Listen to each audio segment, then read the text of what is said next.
Hello friends, मैं अमरजीत सिंह आपका स्वागत करता हूं अपने यूट्यूब चैनल जीके गुरु मंत्र में। आज इस वीडियो में मैं आपके लिए लाया हूं 3 फरवरी यानी आज के ही दिन आरपीएफ एग्जाम में पूछे गए प्रश्न एवं उसके उत्तर। जैसा कि आप थंबनेल पे देख ही रहे हैं, एक नई तरह की रीजनिंग पूछी जा रही है, लगातार पूछी जा रही है और 2 से 3 प्रश्न पूछे जा रहे हैं उससे। तो मुझे लगा कि इसकी जानकारी आपको दे दूं, तो इस वीडियो में आखिर में मैंने उसका भी वर्णन कर दिया है। आप जरूर से देखें पूरी वीडियो ताकि आपको वो पता चल सके और आपकी परीक्षा में आप उसका लाभ उठा सकें। तो चलिए शुरू करते हैं। पहला प्रश्न है, मूत्र का रंग किसकी उपस्थिति के कारण पीला होता है? तो मूत्र का रंग जो है यूरोक्रोम की उपस्थिति के कारण पीला हो जाता है। ठीक है। दूसरा प्रश्न है, grand old man of India किसे कहते हैं? आसान प्रश्न है ये। तो grand old man of India कहा जाता है दादा भाई नौरोजी को। जहाँ तक मैं आपको डेली जो है जिस तरह के प्रश्न पूछे जा रहे हैं, जैसे भी प्रश्न पूछे जाते हैं, अगर थोड़े ही मुझे मिल पाते हैं, लेकिन मैं सटीक प्रश्न जो पूछे गए परीक्षा में वही मैं आपको प्रोवाइड करता हूँ। अपने मन से कोई प्रश्न बनाकर नहीं करता हूँ, जिसके कारण मुझे लेट भी लग जाता है। और इसलिए आपको एक जो भी परीक्षा दे के आते हो उनको पता चलता होगा कि एकदम सही पैटर्न जो है मैंने जो बताया वही पूछा जा रहा है। और कुछ रीजनिंग के प्रश्न हैं जो कुछ नई तरह के रीजनिंग पूछे जा रहे हैं, तो इस वीडियो के आखिर में जो है मैं उसकी चर्चा करूंगा। और कुछ मैथ के प्रश्न मुझे लगा कि ये बताना आपको जरूरी है। बाकी मैंने पुराने वीडियो में बता चुका हूँ किस तरह के मैथ पूछे जा रहे हैं। तो उसके इस वीडियो के आखिर में मैं मैथ और रीजनिंग जो कुछ नई तरह की रीजनिंग पूछे जा रहे हैं उसकी जानकारी आपको होनी चाहिए। तो आप अंत तक वीडियो को जरूर देखेंगे। और कुछ लोग बार बार ये प्रश्न हमसे पूछ रहे हैं कि करंट इवेंट्स के कितने प्रश्न पूछे जा रहे हैं, और मैं बार बार कह रहा हूं कि 2 या 3 प्रश्न मैक्सिमम है, ये मिनिमम नहीं, मैक्सिमम 2 या 3 प्रश्न पूछे जा रहे हैं। हो सकता है उनको संशय हो, क्योंकि उन्होंने देखा हो कि एलपी और ग्रुप डी में काफी प्रश्न समसामयिकी से पूछे जा रहे थे, लेकिन इसमें आरपीएफ का जो भी एग्जाम अभी तक हुआ है, अभी तक करंट इवेंट से मैक्सिमम 2 से 3 प्रश्न ही पूछे जा रहे हैं। तो आप अपना ज़्यादा से ज़्यादा फोकस जो करें वो पॉलिटिकल साइंस पर करें, स्पोर्ट्स के प्रश्नों पर करें। वो सबसे अधिक जो पूछा जा रहा है वो पॉलिटिकल साइंस, राजनीतिक विज्ञान से प्रश्न पूछे जा रहे हैं। ठीक है। और दूसरे नंबर पर स्पोर्ट्स है, बाकी सभी औसत प्रश्न सभी से पूछे जा रहे हैं। ठीक है। तो आगे बढ़ते हैं। तो इस चीज को आप जरूर से ध्यान रख लें। तीसरा प्रश्न है, डिस्कवरी ऑफ इंडिया के लेखक। आसान प्रश्न है, कौन है? तो डिस्कवरी ऑफ इंडिया के लेखक है जवाहरलाल नेहरू। किस खेल में भागना और पीछा किया जाता है? ठीक है। भागना, और देखिए इस तरह के प्रश्न जनरली नहीं पूछे जाते थे, लेकिन प्रश्नों की प्रकृति अब देखिए बदल रही है। अब खेल के नियम है, किस तरह से खेला जाता है ये भी जानना है, क्योंकि खो खो एक विशुद्ध रूप से जो है भारतीय खेल है। मैंने पहले ही इसका वर्णन किया था पिछले वाले अपने वीडियो में। जिन्होंने भी देखा उन्होंने ये प्रश्न पूछा भी गया था, लेकिन इस तरह से नहीं। आज ये इस तरह से पूछा गया है, किस खेल में भागना और पीछा किया जाता है, तो वो उत्तर होगा इसका खो खो।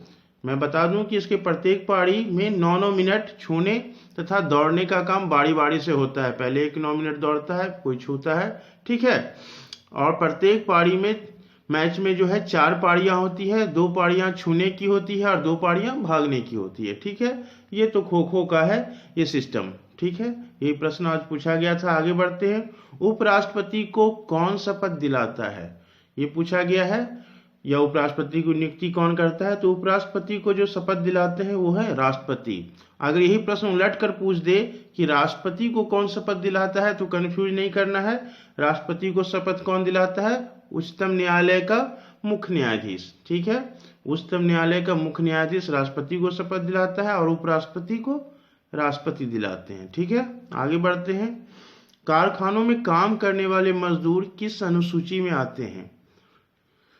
कारखानों में काम करने वाले जो मजदूर हैं वो श्रम एवं कल्याण जो विभाग है, श्रम एवं कल्याण विभाग के अंतर्गत आते हैं, और ये जो है समवर्ती सूची के विषय में है। श्रम एवं कल्याण जो क्षेत्र है वो समवर्ती सूची में दिया गया है, यानी इस पे कानून राज्य और केंद्र दोनों बना सकता है। और समवर्ती सूची पूछ दे कि कहाँ से लिया गया है, तो ये ऑस्ट्रेलिया से लिया गया है। कोई कंफ्यूजन नहीं, जो भी प्रश्न आवे। पराम्बिकुलम अभ्यारण्य किस राज्य में है? अभ्यारण्य से भी रोज एक प्रश्न पूछा जा रहा है, तो ये है केरल राज्य में। अभ्यारण्य भी जरूर से आप देख लें।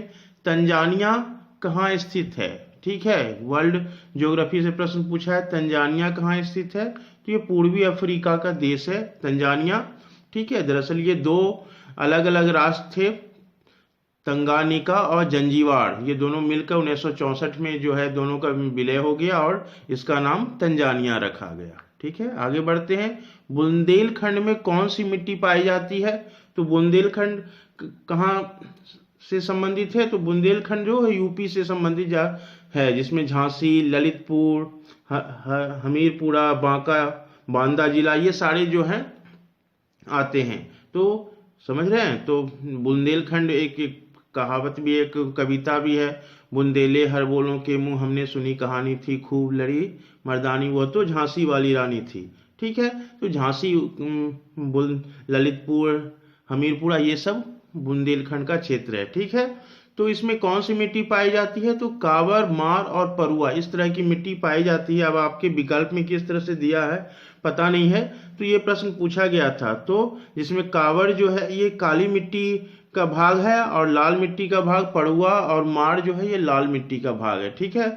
तो बुंदेलखंड में ये दोनों प्रमुख मिट्टियां पाई जाती हैं। 10वां प्रश्न, भारत के संविधान को वकीलों का स्वर्ग किसने कहा था? अच्छा प्रश्न है, वकीलों का स्वर्ग किसने कहा था? तो मॉरिस जोन्स ने इसे वकीलों का स्वर्ग कहा था, ठीक है। क्योंकि भारतीय संविधान इतना बड़ा संविधान बनाया गया था, इतना कॉम्प्लिकेटेड था, जिसके कारण इसे वकीलों को स्वर्ग कहा जाता था, ठीक है। बहुत सारे संविधान में ऐसे अनुच्छेद हैं जो कि एक दूसरे को काटते हैं, जिसके कारण विवाद भी पैदा, बहुत बार संविधान संशोधन करके जो है इसको ठीक किया जा रहा है धीरे धीरे। भारत में पहली ट्रेन कहाँ से चली थी? कहाँ से कहाँ तक? आसान प्रश्न, मुंबई से थाने के बीच, ज़्यादा चर्चा करने की आवश्यकता नहीं है। मौलिक अधिकार कहाँ से लिया गया है? तो मौलिक अधिकार यूएसए से लिया गया है, संयुक्त राज्य अमेरिका। और लेकिन इसमें इंपॉर्टेंट है कि कहाँ, किस भाग में है? तो भाग 3 में है। और ये भी आप ध्यान रखिए कि भाग 3 में जो है कहाँ से कहाँ तक के अनुच्छेद हैं, इस तरह के प्रश्न पूछे जा रहे हैं, ठीक है। तो भाग 3 में 12 से 35 तक के अनुच्छेद को उसमें शामिल किया गया है। आज भी इस तरह के प्रश्न पूछे गए हैं। डेविस कप किस खेल से संबंधित है? तो डेविस कप संबंधित है लॉन टेनिस से। 14 वर्ष से कम किसी बच्चे को कारखाने या जोखिम वाले काम में नहीं लगा सकते हैं, किस अनुच्छेद में वर्णित है? तो अनुच्छेद 24 में, जिसमें बालकों की नियोजन का प्रतिषेध है, उसमें ये वर्णित है कि 14 वर्ष से कम वाले बच्चे को कारखाने या जहां जोखिम वाला काम है वहां नहीं लगा सकते हैं, ठीक है। सभी ग्रह सूर्य की परिक्रमा करते हैं, ग्रहों की गति का यह नियम किसने दिया? तो ये नियम दिया था केपलर ने, ठीक है। भारत के कोरोमंडल तट की दूसरी सबसे बड़ी खारे पानी की झील, ठीक है। तो कोरोमंडल तट की दूसरी सबसे बड़ी खारे पानी की झील है पुलिकट, ठीक है। आगे बढ़ते हैं, जीएसटी कब से लागू हुआ, ये पूछा गया है। तो जीएसटी लागू हुआ 1 जुलाई 2017 से, ये रिपीटेड प्रश्न है, ठीक है। बहुत सारे प्रश्न आप रिपीट कर रहे हैं। और इसके साथ में आपको ये भी बता दूं, जीएसटी हो सकता है पूछ दे किस समिति के सिफारिश पर लागू किया गया, तो ये विजय केलकर समिति था, ठीक है। विजय केलकर समिति ने जीएसटी की सिफारिश की थी, ठीक है। इसे गुड्स एंड सर्विस टैक्स भी कहते हैं, फुल फॉर्म इसका। और ये किस देश के जीएसटी से प्रभावित है या हूबहू लिया गया है? तो ये कनाडा के जीएसटी से ये प्रभावित है, हमारे भारत का जीएसटी। ये कुछ जानकारी थी जो आपको जाननी चाहिए। बेलोड्रम किस खेल के परिसर को कहते हैं? तो बेलोड्रम जो है साइकिलिंग के खेल परिसर को बेलोड्रम कहा जाता है। भूटान का राष्ट्रीय खेल क्या है? तो भूटान का राष्ट्रीय खेल है तीरंदाजी, ठीक। कौन सा विटामिन जल में घुलनशील है? तो विटामिन बी और सी जो है जल में घुलनशील है, ये हमेशा आप याद रखिए। और इसको उलट के भी प्रश्न पूछा जा सकता है कि वसा में घुलनशील विटामिन कौन है? तो जो भी रेस्ट विटामिन है वो वसा में घुलनशील है, कोई भी कंफ्यूजन नहीं। बी और सी याद रखिए, जल में घुलनशील है, बाकी रेस्ट वसा में। आगे बढ़ते हैं, अनुच्छेद 1 में क्या होगा? तो अनुच्छेद 1 में है भारत राज्यों का संघ होगा, ये अनुच्छेद 1 में वर्णित है। संविधान का भाग 2 कहां से कहां तक है?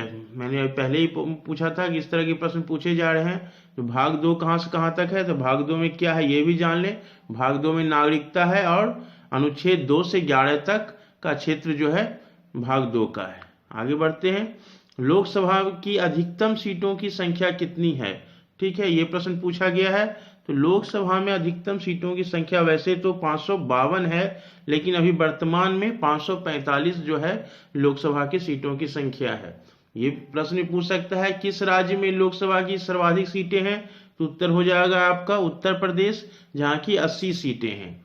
किस केंद्र शासित प्रदेश में लोकसभा की सबसे अधिक सीटें हैं? ये प्रश्न पूछे तो आपका उत्तर हो जाएगा दिल्ली, जहां की 7 लोकसभा की सीटें हैं, और बाकी केंद्र शासित प्रदेश जो रेस्ट केंद्र शासित प्रदेश हैं उस सभी में एक एक लोकसभा की सीटें हैं। केवल दिल्ली में 7 लोकसभा की सीटें हैं। एक और प्रश्न इससे बन सकता है, कौन से ऐसे राज्य हैं, केंद्र शासित प्रदेश हैं जहां की अपनी विधानसभा है? तो 2 ऐसे केंद्र शासित प्रदेश हैं, दिल्ली और पांडिचेरी, जहां की अपनी विधानसभा है। ये इंपॉर्टेंट प्रश्न है, जरूर से आप ध्यान रखिएगा। ठीक है, केवल दिल्ली और पांडिचेरी में ही अपनी विधानसभा है। विधि के समक्ष समता का अधिकार किस अनुच्छेद में है? तो विधि के समक्ष समता का अधिकार है अनुच्छेद 14 में। ईस्ट इंडिया कंपनी का अधिकार कब समाप्त कर दिया गया? तो ईस्ट इंडिया 1857 ईस्वी के बाद, हमेशा याद रखिए 1857 ईस्वी के बाद जो है ईस्ट इंडिया कंपनी का अधिकार समाप्त कर दिया गया। डायरेक्ट जो है ब्रिटिश के हाथ में, क्या ब्रिटिश पार्लियामेंट के हाथ में, वहाँ की महारानी के हाथ में जो है वो आ गया ये अधिकार। ठीक है, ईस्ट इंडिया कंपनी जो एक निजी कंपनी थी उससे ये अधिकार समाप्त कर दिया गया। ठीक है, आगे बढ़ते हैं। अब कुछ प्रश्न हैं मैथ और रीजनिंग से, जिसके बारे में मैंने कहा था मैं उसकी चर्चा कर देता हूँ। यहाँ देखिए एक प्रश्न है 0.57333, इसे भिन्न के रूप में लिखें। तो इस प्रश्न को जानने से पहले मैं कुछ और प्रश्न आपके इसी से रिलेटेड, अगर आप जो भी जान रहे हैं तो आप निश्चित रूप से इसको स्किप कर सकते हैं। लेकिन जैसे कि पहले मैंने बताया कि किस तरह के प्रश्न मैथ में पूछे जा रहे हैं, समय और दूरी के कैसे प्रश्न पूछे जा रहे हैं, मैंने पिछली वीडियो में बता चुका हूं। और मैं एक बात और ही बता दूं कि बहुत बार ये बहुत सारे लोगों ने कमेंट करके बताया है कि हूबहू प्रश्न रिपीट हो रहे हैं मैथ और रीजनिंग के। ठीक है, जिसमें कि आपके SI, कंपाउंड इंटरेस्ट, आपके प्रॉफिट लॉस, ये जो क्षेत्र है इसके आप जरूर से देख लें। प्रॉफिट एंड लॉस, लाभ हानि जिसे कहते हैं। ठीक है, प्रतिशतता, परसेंटेज। ठीक है, ये और समय, दूरी, टाइम एंड डिस्टेंस, ये सारे क्षेत्र फेवरेट क्षेत्र हैं जिससे प्रश्न पूछे जा रहे हैं। आसान प्रश्न, कोई कठिन प्रश्न नहीं पूछे जा रहे हैं। ये सरलीकरण का एक प्रश्न था, मुझे लगा आपको जानना चाहिए। ठीक है, ये 2 से 3 प्रश्न इस तरह से पूछे जा रहे हैं। तो इस प्रश्न को कैसे हल करेंगे, और रीजनिंग का भी मैं बताऊंगा। एक नए तरह की रीजनिंग पूछने का चलन शुरू हुआ है। ठीक है, उसके बारे में मैं बताऊंगा। तो पहले मैं इसके बारे में चर्चा कर दूं।